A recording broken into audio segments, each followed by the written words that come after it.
করতে প্রস্তুত হয়েছেন।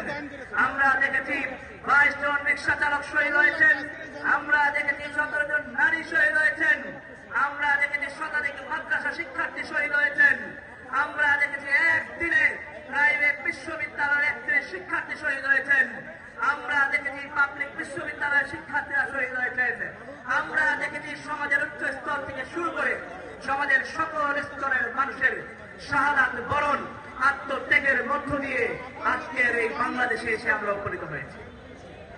সুতরাং এই সমস্ত শহীদের আত্মত্যাগের উপর দাঁড়ানো শপথের উপর আমরা ইউনাইটেড পিপলস বাংলাদেশের যাত্রা রচনা করেছি। আমরা মনে করি জুলাইয়ের আকাঙ্ক্ষার উপর ভিত্তি করে যদি জুলাইয়ের শহীদ আহত জুলাই যোদ্ধাদের আকাঙ্ক্ষার উপর ভিত্তি করে একটা শক্তিশালী প্ল্যাটফর্ম গড়ে তোলা যায়, তাহলেই কেবলমাত্র বাংলাদেশের রাজনৈতিক ধারার পরিবর্তন হয়ে নতুন বাংলাদেশের আকাঙ্ক্ষার যে স্বপ্ন আমাদের আছে সে স্বপ্ন বাস্তবায়ন করা সম্ভবপর হবে ইনশাআল্লাহ। আপনারা আছেন তো সাথে সে লড়াইয়ে? আপনারা আছেন সাথে সে লড়াইয়ে? সবাইকে ধন্যবাদ জানাই।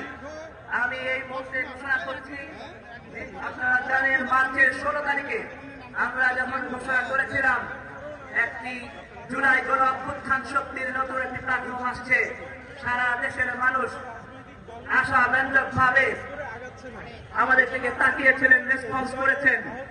আমরা সবাইকে নিয়ে, সবাইকে সাথে নিয়ে নতুন বাংলাদেশের পথে যাত্রা করতে চাই।